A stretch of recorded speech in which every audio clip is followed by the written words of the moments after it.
"You're like a brother to me," she said for years. So I introduced her to my new girlfriend. Now she's the one begging for a crumb of my attention, and I just call her sis. Hey viewers, before we move on to the video, please make sure to subscribe to the channel and hit the like button if you want to see more stories like this. Thanks. The phone buzzed on my nightstand, shattering the quiet. The screen glowed with her name, Qley.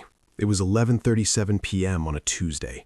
I'd been up since 5 for a project deadline that had nearly broken me, and the sweet embrace of sleep was finally pulling me under. I let it go to voicemail. It buzzed again, insistent, relentless, a perfect metaphor for the last 5 years of my life.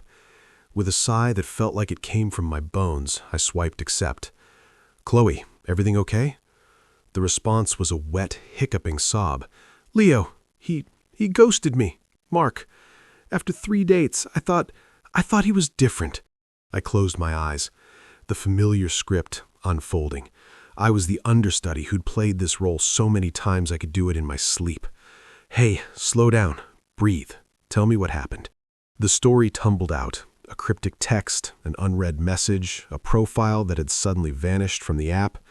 It was the same tale I'd heard with David, with Ryan, with the guy from the yoga studio. Only the names changed. "I'm such an idiot," she wailed. "You're not an idiot. He's a coward," I recited, my voice on autopilot. I pushed myself up, my body screaming in protest. "Do you want me to come over?" "Would you?" Her voice was small, pathetic. "I have Ben and Jerry's." 20 minutes later, I was on her couch watching her demolish a pint of ice cream while she dissected every text, every look, every possible meaning. I nodded in the right places, making sympathetic noises. This was my function. I was a high-end appliance. Leo, the emotional support human. When the tears finally subsided and the ice cream was gone, she looked at me, her big blue eyes still shimmering. "I don't know what I'd do without you. You're my rock. Seriously, like the brother I never had." There it was. The word landed not with a sharp sting, but with a dull, sickening thud. Brother. I'd heard it before, of course, a dozen times, maybe more.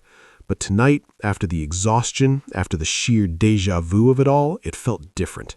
It wasn't just a word, it was a life sentence. It was her neatly, finally, nailing me into a box I would never be allowed to leave. I just smiled, a tight, thin line. "Anytime, Qley." As I walked out into the cool night air, the camera in my mind finally panned back. I saw the last 5 years not as a slow-burn romance, but a montage of servitude.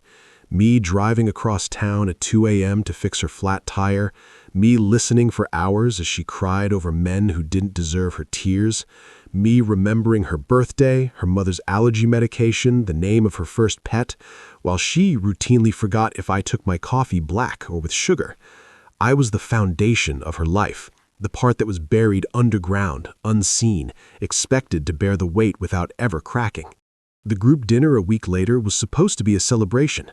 I'd landed the Jacobs account, a promotion that came with a significant pay bump in a corner office. For the first time, I felt like I had something of my own to share. And so, after the Q4 presentation, Henderson himself called me into his office. I was saying this with a genuine smile on my face. Our friends Matt and Jen were leaning in, listening. Qley was scrolling through her phone.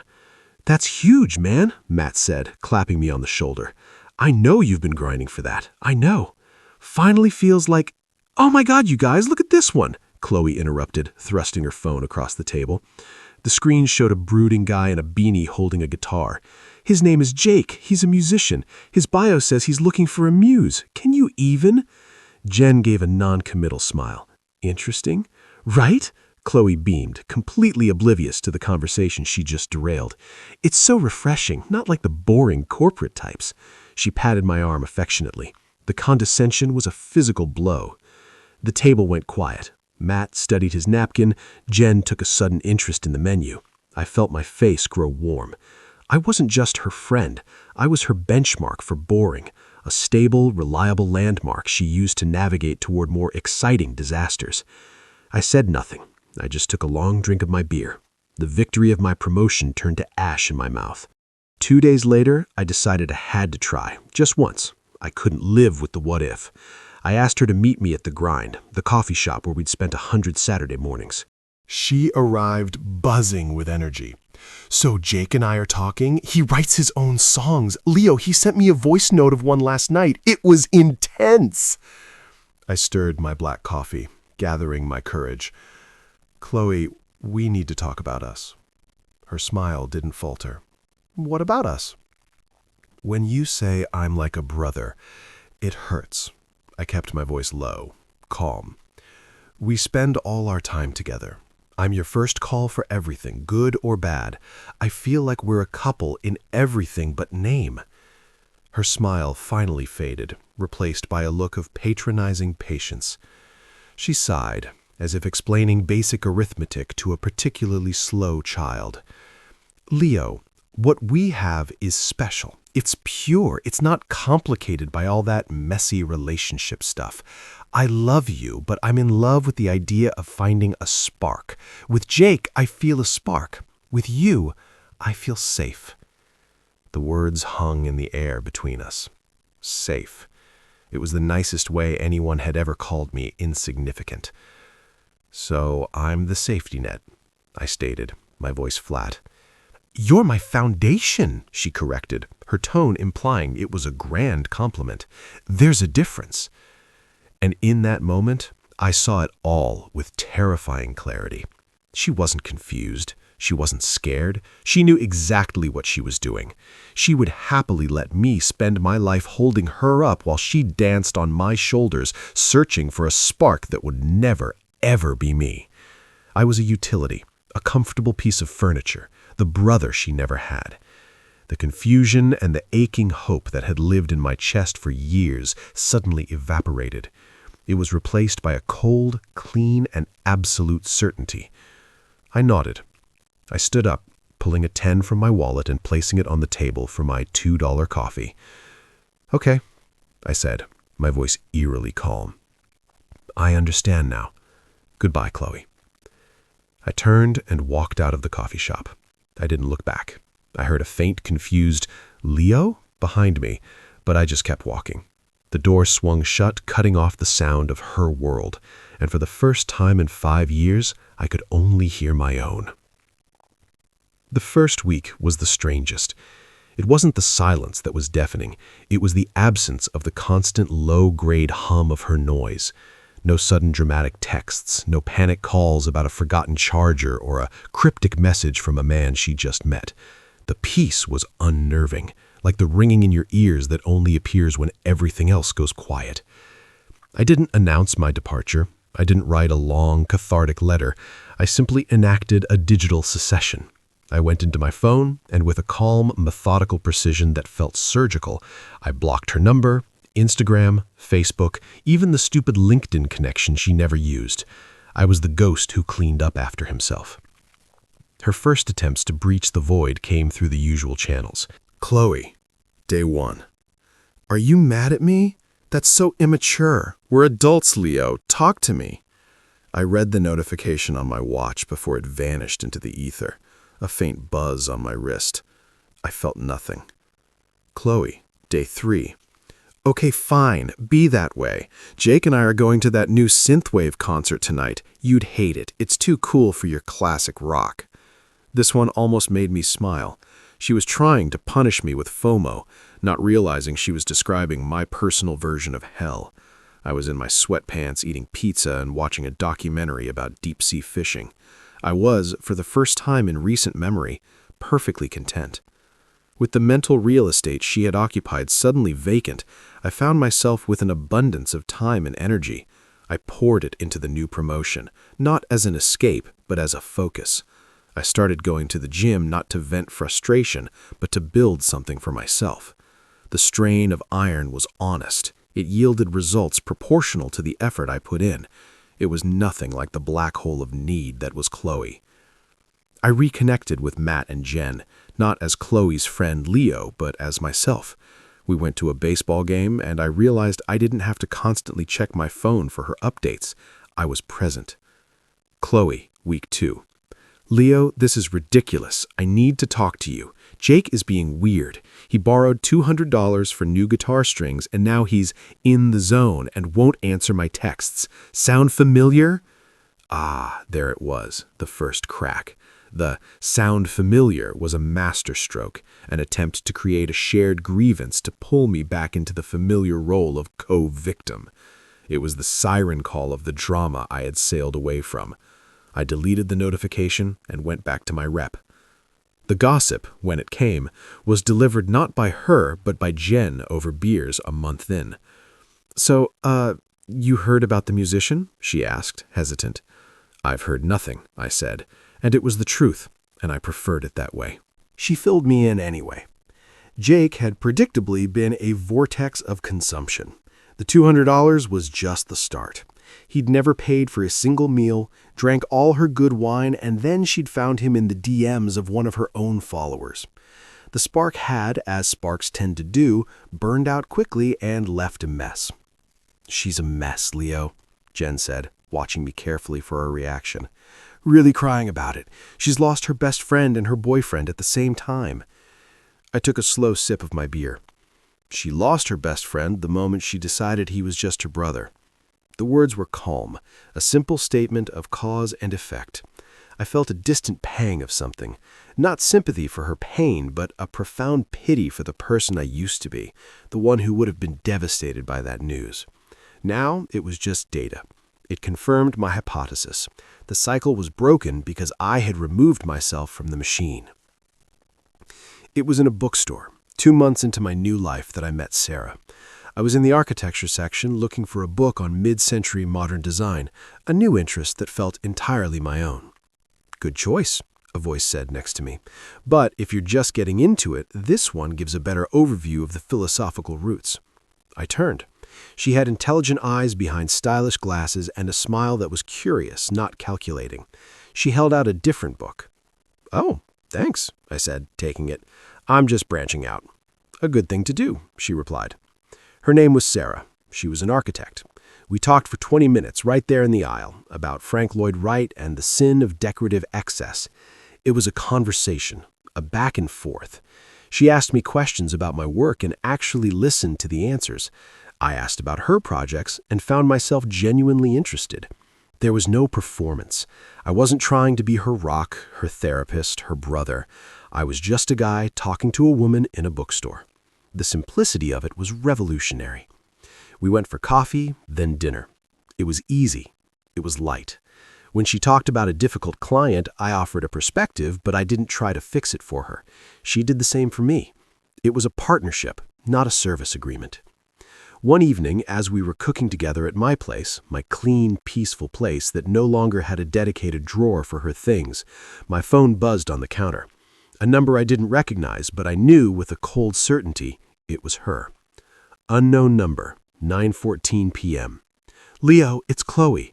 I know you have me blocked. I'm using my mom's phone. Please, I'm sorry. I see everything so clearly now. He used me. You were the only real thing in my life. Please call me." I showed the phone to Sarah. "My sister," I said with a wry smile. Sarah read it, her eyebrow arching. Yikes, the desperation is palpable. She handed the phone back. "You gonna call her?" "No," I said, and the word felt clean and absolute. I blocked that number too. I'm exactly where I want to be. And for the first time, I knew it was the undeniable truth. The ghost had not only found peace, he had built a new life, and he had no intention of haunting the old one. The first time she saw us was at the Oak Barrel, a low-lit gastpub Matt had chosen for his birthday. It was 3 months into my new life, and Sarah's presence beside me felt as natural as breathing. We were holding hands, our fingers interlaced on the table as we laughed at one of Matt's terrible jokes. I was relaxed, present in a way I never could be when I was on constant alert for Qley's next crisis. The door opened, casting a shaft of evening light into the room, and there she was. Qley stood frozen in the entrance, her eyes scanning the room before they landed on me. Then they darted to Sarah, to our joined hands, and back to my face. I saw the blood drain from her complexion in a visible wave, leaving her pale and stunned. It was the look of someone who had just watched their entire reality rewrite itself without their permission. She recovered quickly, a brittle, performative smile snapping into place. She strode over, ignoring everyone else at the table. "Leo, oh my God, I haven't seen you in forever." Her voice was an octave too high. Her eyes were locked on me, desperately trying to pretend Sarah was a hallucination. "Who's this?" I felt Sarah's hand give mine a subtle, reassuring squeeze. I smiled, calm and polite. "Qley, this is my girlfriend Sarah. Sarah, this is Qley, an old friend." The word girlfriend hit her like a physical blow. She actually flinched. "Girlfriend?" she stammered, the fake brightness cracking. That was fast. She tried to reclaim territory, turning to Sarah with a saccharine smile. "I'm her best friend. We've known each other for like 5 years." I didn't let Sarah have to field that one. I looked at her, my expression warm and genuine, and said, "My best friend is right here." I turned my gaze back to Qley, my politeness a perfect, impenetrable shield. "It was good seeing you, Qley. We were just leaving." I stood up, helping Sarah with her jacket. I didn't look at Qley again. I guided Sarah toward the door, my hand on the small of her back, a universe of intimacy and possession in that simple gesture. I heard a choked, sputtered noise behind us, but I didn't turn back. The foundation of her world had just crumbled, and I felt nothing but the gentle pressure of Sarah's shoulder against mine. The dam broke after that. The texts started again, now from a revolving door of new numbers. Each message a new stage in the cycle of grief. Unknown, nostalgia. "Leo, it's Qley. Remember that time we got lost in the rain coming back from the coast and we sang terrible 80s songs until we found the highway? I miss talking to you. We need to catch up, just as friends." I deleted it. I was with Sarah, helping her assemble a new bookshelf. We were building something together. Unknown self-pity. "He was a mistake, Jake. You were right about everything. I was stupid and blind. I see that now. You were the only one who ever really knew me. I'm so lost." I showed it to Sarah. She shook her head, a mix of pity and disgust. "She doesn't miss you," Sarah said, her insight razor sharp. "She misses the service you provided." She was right. It was the most profound truth of the entire situation. Then came the anger. Unknown, entitlement. "How can you just replace me after everything we've been through? 5 years of friendship and you just throw it away for some random girl you just met? I need you. You don't get to do this." This one I screenshotted. I sent it to Sarah with the caption, "My sister is having a moment." She wrote back, "Lol, tell her siblings shouldn't be so emotionally incestuous." I blocked that one too. We laughed about it. That was the final glorious freedom. Qley's drama was no longer my crisis. It was a private joke between me and the woman I loved. Her desperation had become irrelevant, a mildly amusing nuisance. The final confrontation happened, as these things often do, in the most mundane of places, the cereal aisle of the grocery store on a sleepy Sunday morning. I was comparing sugar content, debating between Cheerios and Raisin Bran, when a voice behind me shattered the quiet. "Leo." I turned. She looked hollow.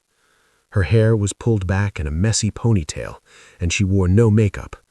The vibrant, performative energy she always carried was gone, replaced by a raw, trembling exhaustion. She looked like she hadn't slept in weeks. "Qley," I said, my voice neutral.